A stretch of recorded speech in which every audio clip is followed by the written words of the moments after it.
স্বৈরশাসকের রক্তচক্ষু ও নিষেধাজ্ঞা উপেক্ষা করে ৪৩ বছর আগে দেশে ফেরেন শেখ হাসিনা। ৭৫-এর পর ৬ বছর দেশে আসতেই দেয়া হয়নি তাকে।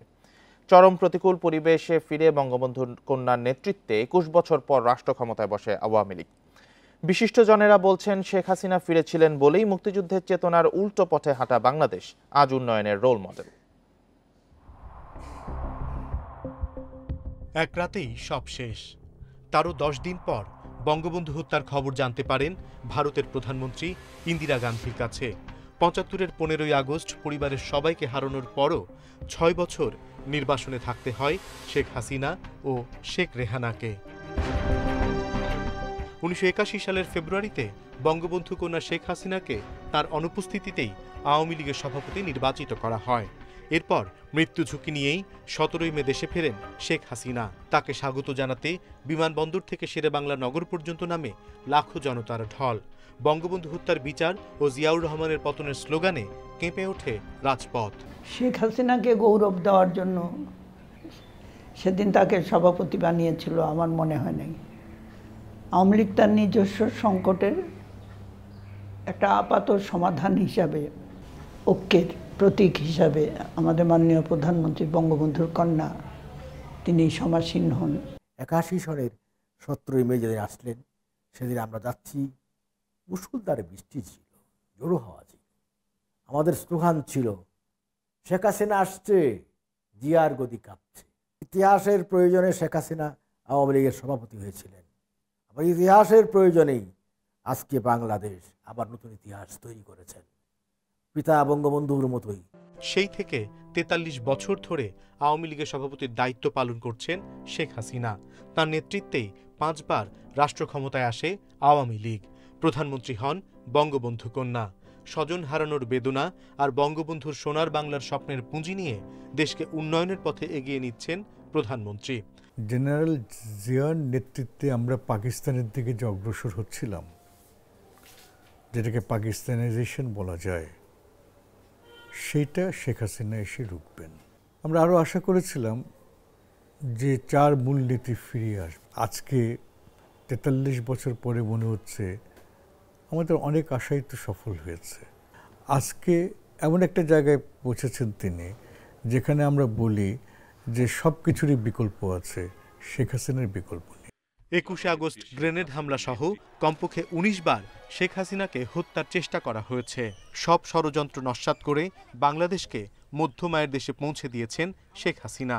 এবার স্বপ্ন উন্নত রাষ্ট্র হবার। অনিমেষ কর, ইন্ডিপেন্ডেন্ট নিউজ, ঢাকা। যুক্তরাষ্ট্রের দক্ষিণ ও মধ্য এশিয়া বিষয়ক সহকারী পররাষ্ট্রমন্ত্রী ডোনাল্ড লুর সফর দুই দেশের সম্পর্ক উন্নয়নের নতুন বার্তা বলে মনে করছেন বিশ্লেষকেরা। তাদের মতে নির্বাচন ঘিরে সম্পর্কে যে টানাপোড়েন ছিল, এ সফরে তা অনেকটাই কমবে। যুক্তরাষ্ট্র এখন বাংলাদেশের বিভিন্ন বাহিনীর কর্মকাণ্ড, বাণিজ্য, মানবাধিকারের মতো ইস্যুতে নজর রাখবে বলেও মনে করেন তারা। ৮ জানুয়ারির সংসদ নির্বাচনের পর প্রথম ঢাকা সফরে আসেন মার্কিন সহকারী পররাষ্ট্রমন্ত্রী ডোনাল্ড লু। এ সময় দুদেশের সম্পর্ক আরও এগিয়ে নেয়ার কথা জানান তিনি।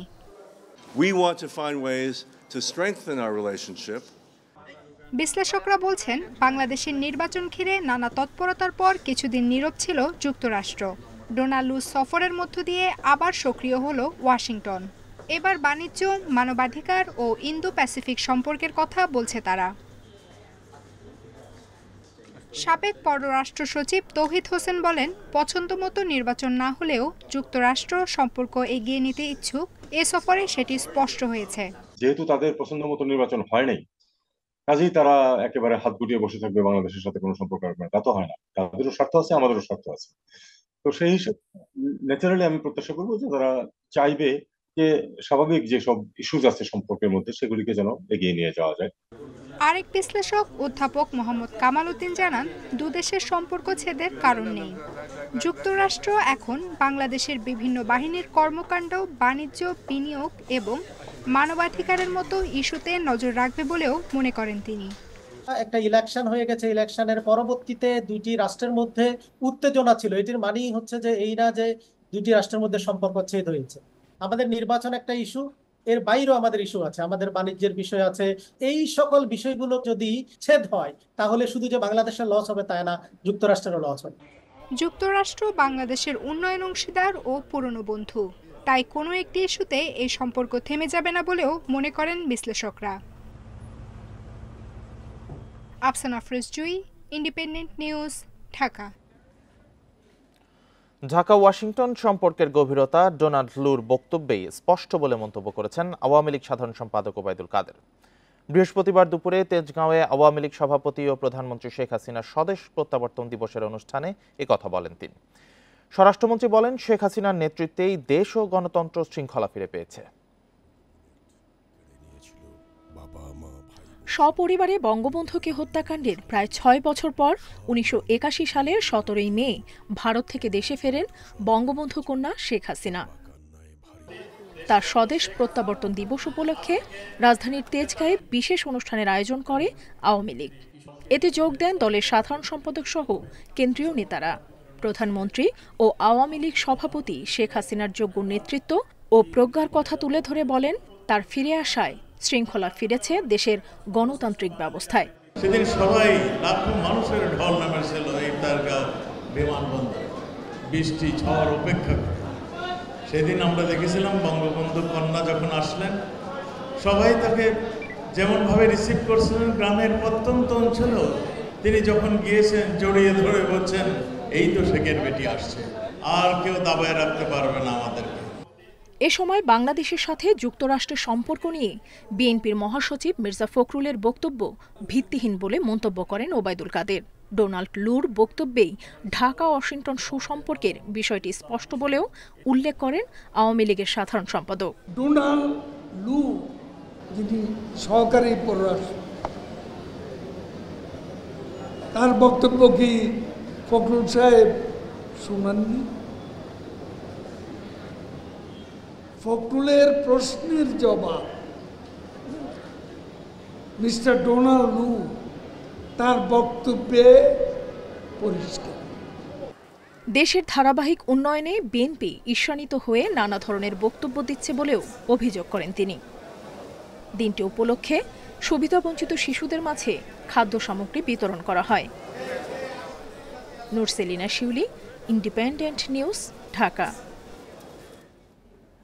অন্য দেশের স্বার্থ রক্ষা করা আওয়ামী লীগ সরকারের কাজ বলে অভিযোগ করেছেন বিএনপি মহাসচিব মির্জা ফখরুল ইসলাম আলমগীর। বৃহস্পতিবার দুপুরে জাতীয় প্রেস ক্লাবে মাওলানা ভাসানীর ঐতিহাসিক ফারাক্কা লং মার্চ দিবস উপলক্ষে আলোচনা সভায় একথা বলেন তিনি।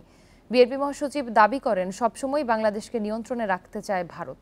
বলেন, শুধু ফারাক্কা নয়, সব পানি বন্টন ইস্যুতেই প্রতিবেশী দেশটি গড়িমসি করছে। নিজেদের দুর্বলতার জন্য দেশের পক্ষে শক্ত অবস্থান নিতে পারছে না সরকার। বিএনপি নেত্রী খালেদা জিয়াকে মিথ্যা মামলায় আটকে রাখা হয়েছে বলে অভিযোগ করেন মির্জা ফখরুল। দলের ৬০ লাখ নেতাকর্মীর বিরুদ্ধে মামলা দেওয়া হয়েছে বলেও দাবি করেন।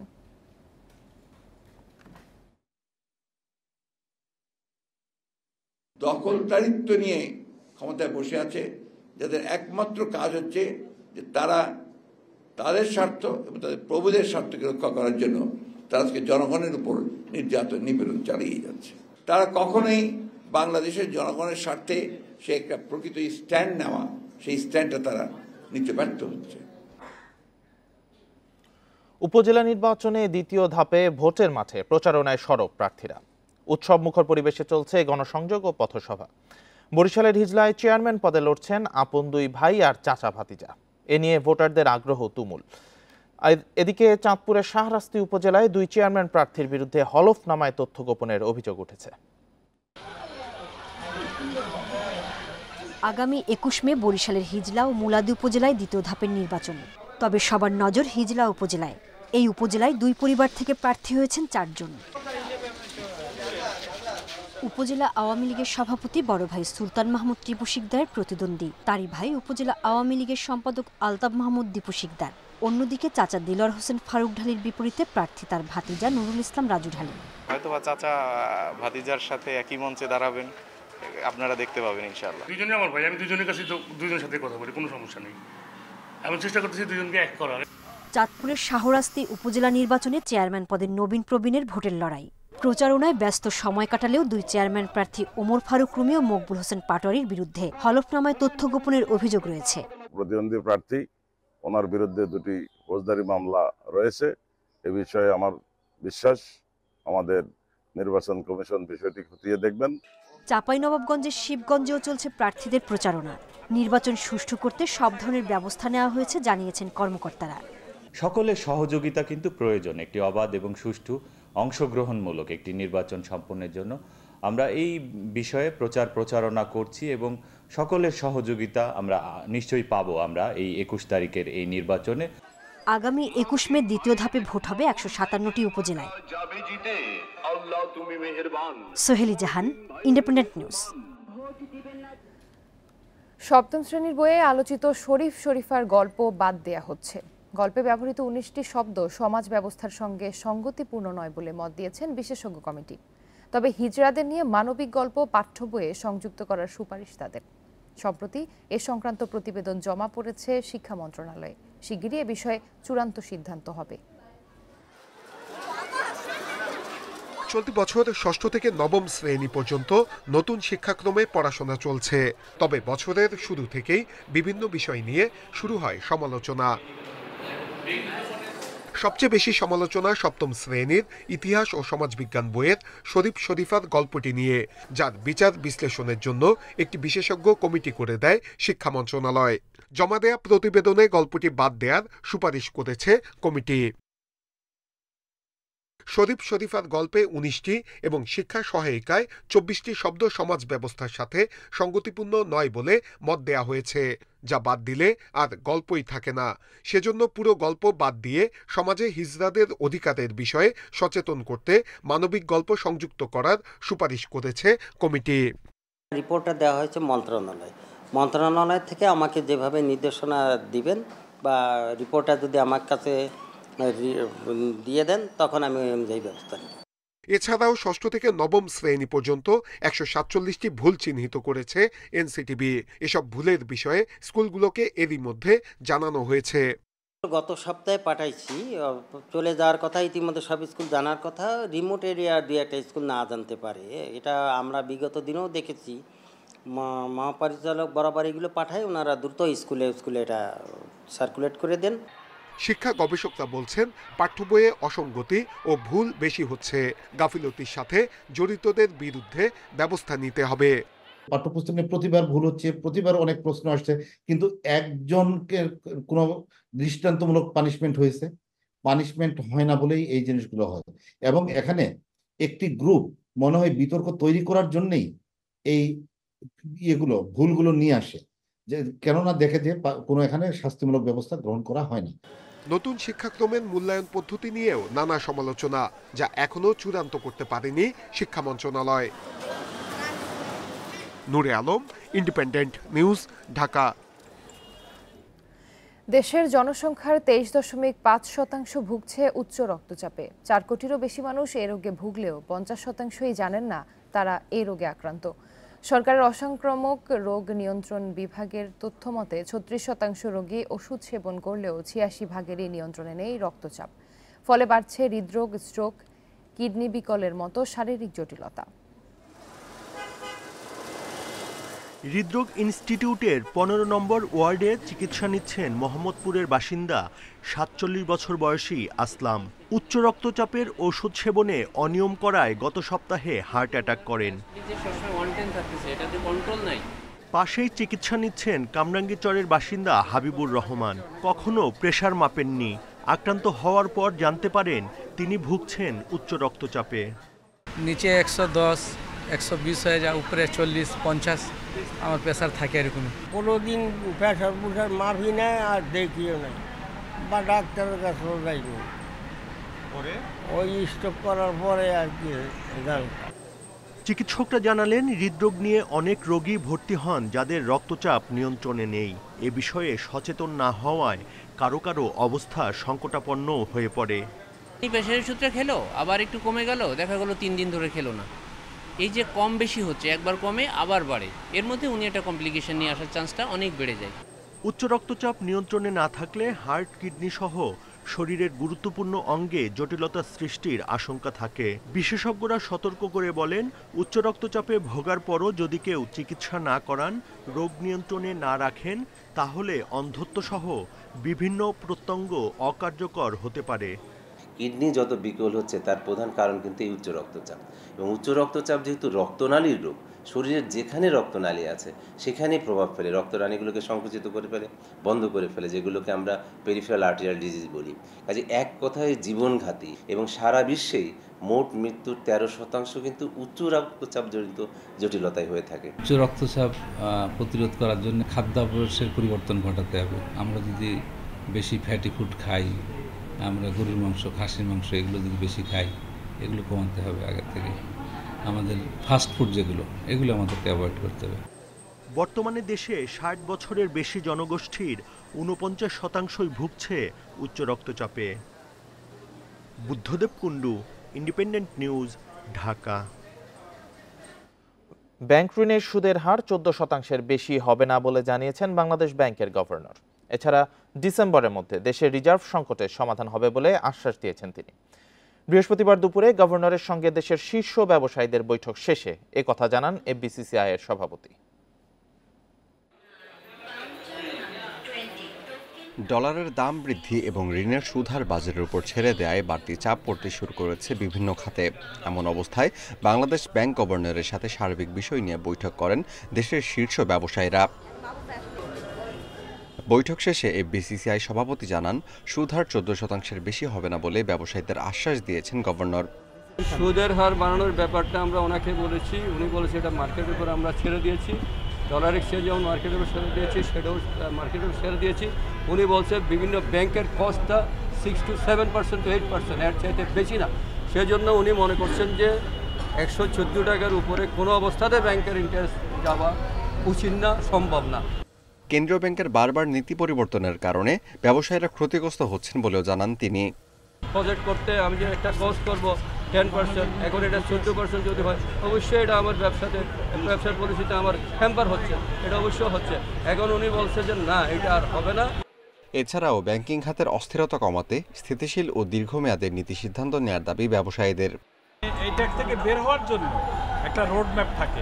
এক্সচেঞ্জ লস নিয়ে ওনারা যেটা বলছেন যে ওই টাকাটাকে সেপারেট করে একটা লং টার্ম লোন করা, মানে লং টার্ম করে একটা রিশিডিউলিং করে দেওয়া যায় কিনা সেটা চিন্তা ভাবনা করছেন।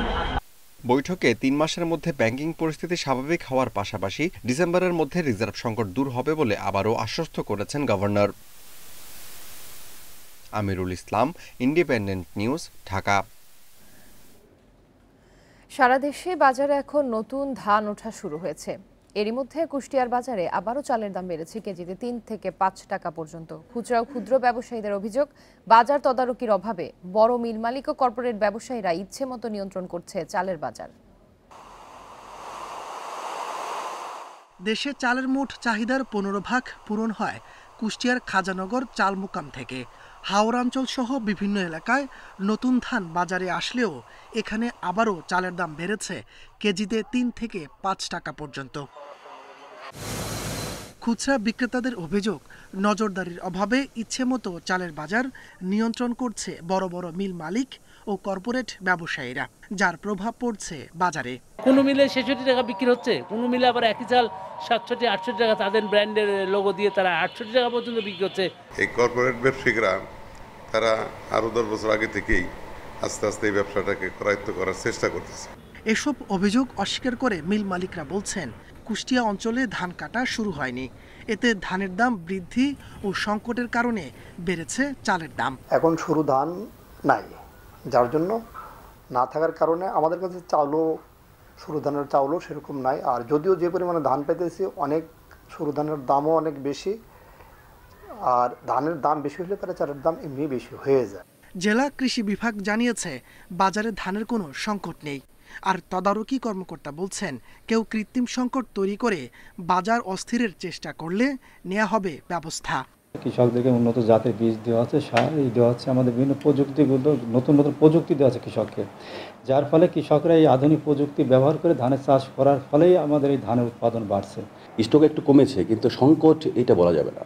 এই ধানের দাম বৃদ্ধির বিষয়টি তাদের আমাদের যে রেকর্ডপত্র আছে সেগুলো আমরা চেক করব, চেক করে যদি কোনো কেউ অযৌক্তিক দামে মূল্য বাড়ায় তার বিরুদ্ধে আমরা ব্যবস্থা নেব। নানা অজুহাতে মিল মালিকদের চালের দাম বৃদ্ধির অপতৎপরতা বন্ধে কঠোর পদক্ষেপ নেওয়ার দাবি সাধারণ মানুষের। Independent news. এ নিয়ে আরো জানাতে কুষ্টিয়া থেকে যুক্ত হচ্ছেন সহকর্মী মিলন উল্লাহ। মিলন, বাজারে ধানের সংকট না থাকার পরেও চালের দাম বাড়ার প্রধান কারণ কি? আসলে মিল মালিকদের দায়ী করা হচ্ছে, এটা আসলে কতটা সঠিক?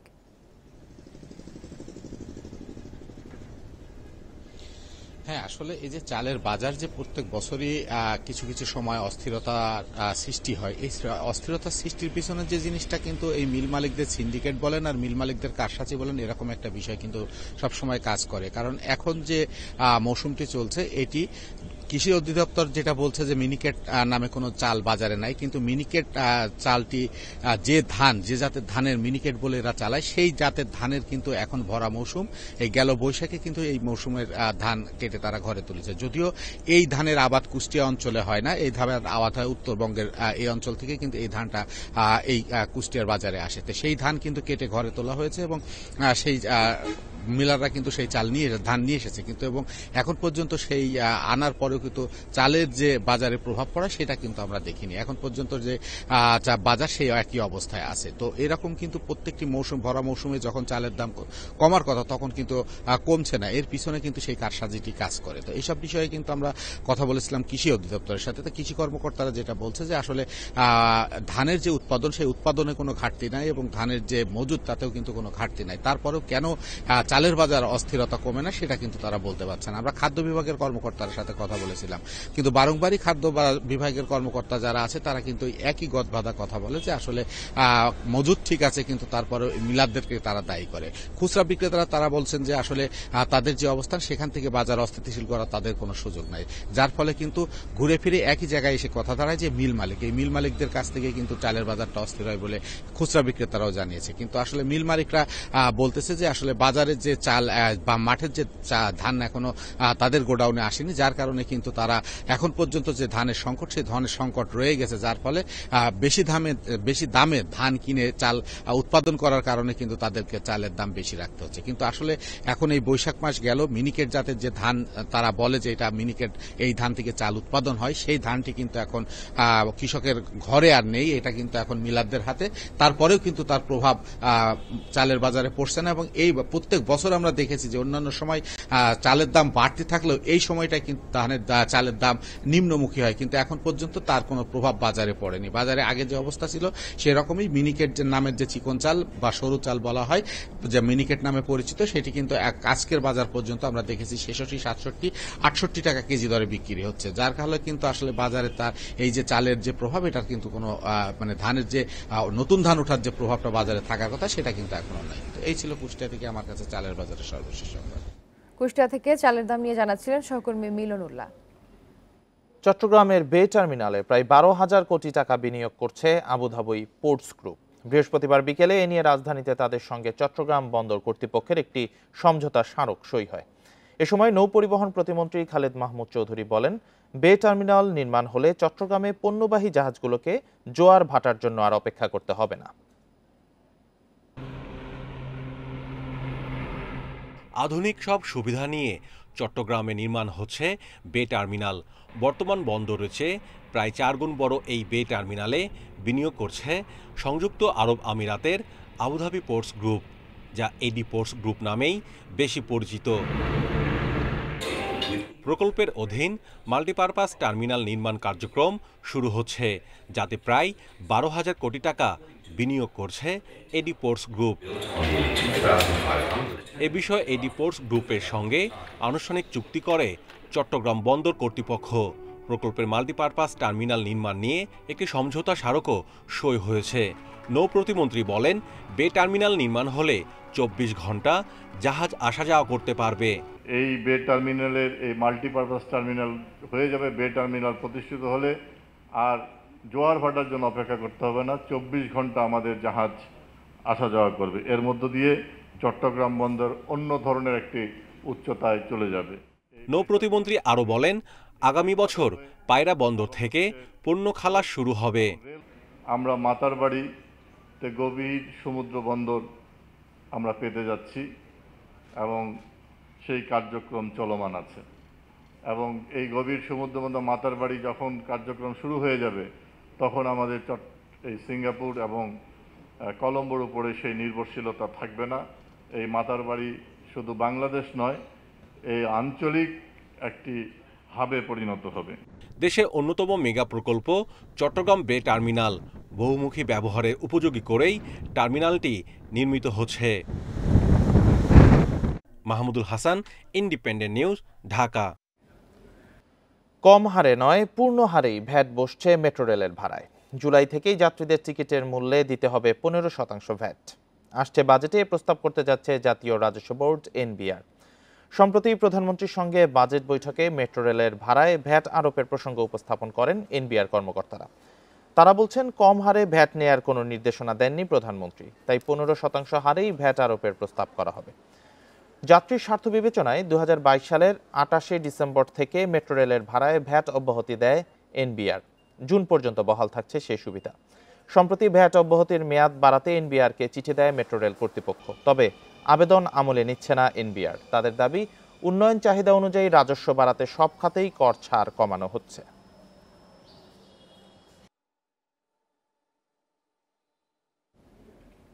বিশ্ব টেলিযোগাযোগ ও তথ্য সংঘ দিবস আজ।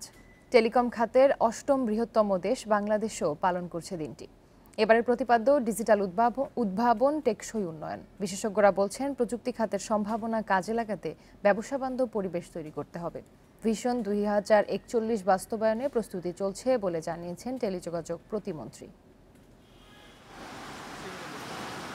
2008 সালে দেশে ব্যবহৃত মোবাইল সিম ছিল 4.5 কোটি। 2024 সালে তা বেড়ে দাঁড়িয়েছে 19 কোটি 22 লাখে।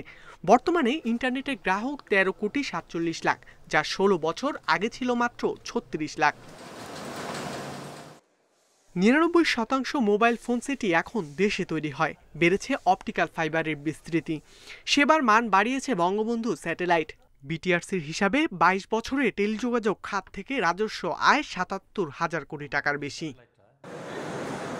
বিশেষজ্ঞরা বলছেন, ডিজিটাল প্রযুক্তি উদ্ভাবনে বাংলাদেশের সক্ষমতা রয়েছে, তবে সক্ষমতা কাজে লাগাতে দরকার ব্যবসাবান্ধব পরিবেশ। যদি সঠিক পরিকল্পনা থাকে, সঠিক পলিসি থাকে, পলিসি সাপোর্ট লাগে, তাহলে কিন্তু আপনি দেখবেন যে আমরা কিন্তু পারব। আমরা কিন্তু এই যে এত বড় জিনিস বানালাম, এখন দেশের বাইরে রপ্তানি করছি, তাই না? মোটর যে বিজনেস, সেখানে আমরা যাচ্ছি, এগুলো সবই প্রমাণ করে যে আমরা সক্ষম। কর হার কমালে এ খাতে বিনিয়োগ বাড়বে, সেবার মানও উন্নত হবে বলছেন খাত সংশ্লিষ্টরা।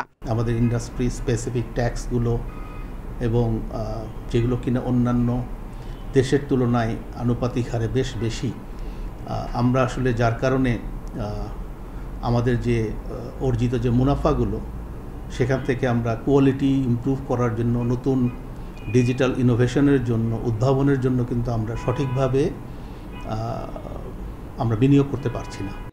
এদিকে নেটওয়ার্কিং শক্তিশালী করা ছাড়াও কৃত্রিম বুদ্ধিমত্তা, রোবোটিক্স সহ আধুনিক প্রযুক্তির দিকে নজর সরকারের। শুধুমাত্র মোবাইল নেটওয়ার্কের মধ্যে সীমাবদ্ধ না থেকে আমরা এখন নতুন নতুন যে উদ্ভাবনী টেকনোলজিগুলো আছে, যেরকম ইন্টারনেট অফ থিংস কিংবা আপনার আর্টিফিশিয়াল ইন্টেলিজেন্স, মেশিন লার্নিং, এগুলোর দিকে নজর দিচ্ছি, যাতে করে আসলে আমরা উদ্ভাবনী কিছু প্রযুক্তি ব্যবহার করে আমাদের নিজস্ব সক্ষমতা এবং স্বনির্ভরতা তৈরি করতে পারি। দেশি বিদেশি বিনিয়োগ বাড়াতে নীতিমালা সংস্কারেরও আশ্বাস দেন প্রতিমন্ত্রী। ইকরামুল কবির, ইন্ডিপেন্ডেন্ট নিউজ, ঢাকা।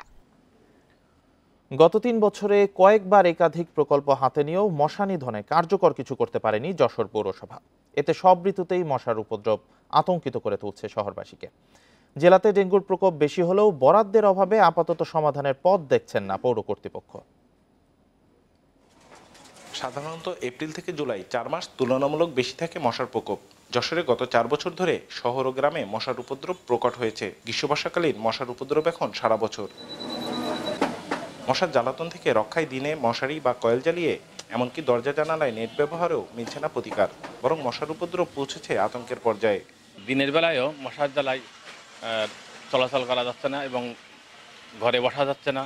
মশারি টাঙাইলেও সেই মশার কামড় খাইতে, গোলবও জ্বালাইতে, আর পৌরসভার থেকে কোনো রকম কোনো উদ্যোগ নেই মশা মারার। আমাদের মশক নিধন অভিযান শুরু হয় না, যখন প্রতিদিন ডেঙ্গুতে আমরা দেখবো কয়েকজন মানুষ মারা যাচ্ছে, তখন মশক নিধন অভিযানের জন্য আসলে একটা হইচই পড়ে যাবে। মশার লার্ভা নিধনের প্রাকৃতিক উপাদান ধ্বংস হওয়া এবং জলবায়ুর বিরূপ প্রভাবে এই মৌসুমী প্রাণীর উপদ্রব এখন বছর জুড়েই, বলছেন বিশেষজ্ঞরা। জলজ উদ্ভিদ এবং জলজ মাছগুলো যারা এই শোককীটগুলো খাবে তারা কিন্তু হারিয়ে যাচ্ছে, জলবায়ুর সাথে তারা কিন্তু অভ্যস্ত হয়ে যাচ্ছে এবং অভ্যস্ত হয়ে তাদের যে আবহাওয়াগুলো তাদেরকে শ্যুট করার কথা না, তারা কিন্তু সেখানে অভ্যস্ত হয়ে যাচ্ছে। বরাদ্দের অভাবে আপাতত মশা নিধনে সমাধানের পথ দেখছেন না পৌর কর্তৃপক্ষ।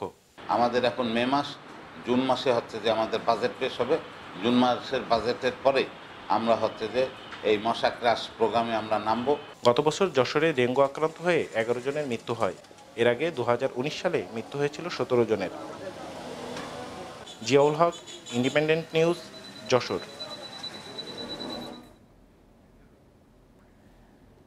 লক্ষ্মীপুরে মেঘনার চরাঞ্চলে কৃষকের ফসল লুট করে নিয়ে যাচ্ছে দস্যুরা। গত কয়েকদিন কৃষকদের ভয়ভীতি দেখিয়ে চর মেঘা থেকে প্রায় কোটি টাকার সয়াবিন নিয়ে গেছে তারা। 3 বছর ধরে দুর্গম চরাঞ্চলে দস্যুদের উৎপাতে অতিষ্ঠ কৃষকেরা। মামলার পরেও পুলিশ কাউকে গ্রেফতার করতে না পারায় পরিবার নিয়ে এলাকা ছাড়তে বাধ্য হচ্ছেন অনেকে।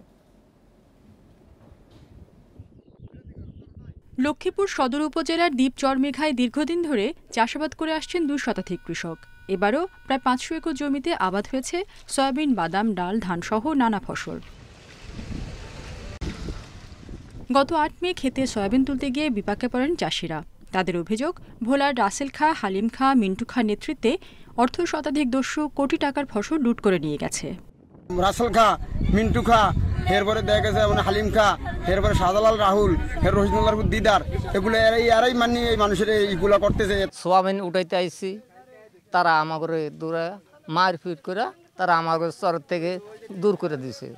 মেঘাচর সহ অন্যান্য চরাঞ্চলেও গত 3 বছর ধরে দস্যুদের আনাগোনা বেড়েছে। ফসল লুটের পাশাপাশি চাহিদা মতো চাঁদা না পেলে হাত পা কেটে নেওয়া থেকে হত্যার ঘটনাও ঘটছে সেখানে। দুর্গম চরে আসা এরা বিভিন্ন সময় মানুষের হামলা মামলা দেয়। মিথ্যা মামলা এখন বর্তমানে আমাদেরও এলাকার কিছু সহযোগী লোক আছে দুশ্চরিত্র, এদের কারণে আজকে বর্তমানে আমরা লাঞ্ছিত হইতেছি। এসব ঘটনায় কয়েকটি মামলা হলেও এখনও কাউকে গ্রেপ্তার করা যায়নি। তবে দস্যুদের বিরুদ্ধে অভিযান অব্যাহত রাখার কথা জানিয়েছে পুলিশ।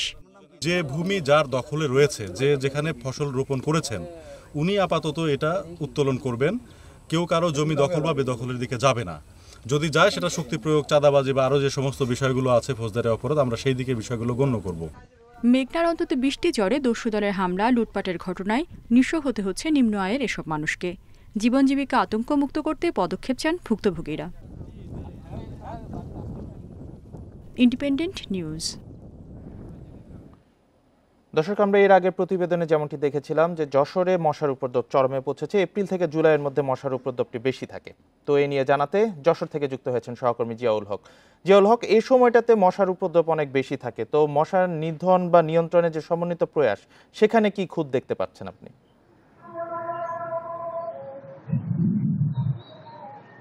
দেখুন, আমি আপনাকে যদি গত বছরের অভিজ্ঞতা আপনার সাথে শেয়ার করি, তখন আমরা দেখতে পেরেছি যে গত বছর যখন ডেঙ্গুর প্রভাব অনেক বেশি ছিল এবং গত বছর কিন্তু 11 জন ডেঙ্গুতে যশোরে মারা গিয়েছিল। আমরা কিন্তু দেখেছি যে ডেঙ্গুর পুরো সময়টি, অর্থাৎ শুধু জুন জুলাই মাস পর্যন্ত না, এটি যখন নভেম্বর পর্যন্ত পৌঁছে গিয়েছিল, তখনও কিন্তু আমরা দেখেছি যে ডেঙ্গুর প্রকোপ ছিল এবং সে সময় কিন্তু মানুষজন মারা গিয়েছিল। এবং এই যে দীর্ঘ সময়ের ভিতরে কিন্তু পৌর কর্তৃপক্ষ সহ অন্যান্য সংশ্লিষ্ট যে কর্তৃপক্ষ আছে, তারা কিন্তু এই সময় তেমন কোনো পদক্ষেপ গ্রহণ করতে তাদেরকে কিন্তু আমরা দেখিনি। মাঝে মাঝে 2-1 দিন হয়তো বা দেখেছি যে শহরের যে মূল রাস্তা, মূল সড়ক, সেখানে তারা ফগার মেশিন দিয়ে কিছু ওষুধ ছিটিয়েছে।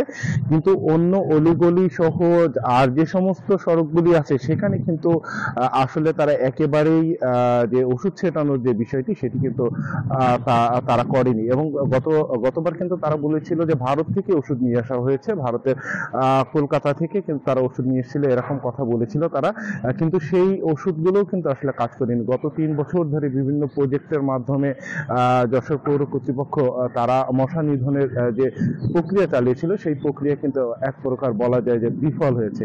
এবং আমরা যে জিনিসটি দেখছি যে এই মশা কিন্তু একটি মৌসুমী প্রাণী ছিল, অর্থাৎ যে সময় সেচ দেওয়া হয়, অর্থাৎ গ্রীষ্ম এবং বর্ষার যে সন্ধিক্ষণ, এই সময়টিতে কিন্তু মশা তুলনামূলক বেশি থাকে। কিন্তু গত কয়েক বছর ধরে আমরা দেখছি যে শুধুমাত্র গ্রীষ্ম বা বর্ষাকালেই নয়, শীতকালে, শরৎকালে, হেমন্তকালে, বসন্তকালে, প্রতিটি সিজনের বছরের প্রতিটি সময়ই কিন্তু আমরা দেখেছি যে মশার যে উপদ্রব সেটি কিন্তু ব্যাপক হারে বেড়েছে এবং সেটি নিয়ন্ত্রণে পৌর কর্তৃপক্ষ সহ অন্যান্য সংশ্লিষ্ট যে কর্তৃপক্ষ তাদের একেবারেই আসলে আমরা কোনো তৎপরতা দেখতে পাইনি যশোরের ক্ষেত্রে।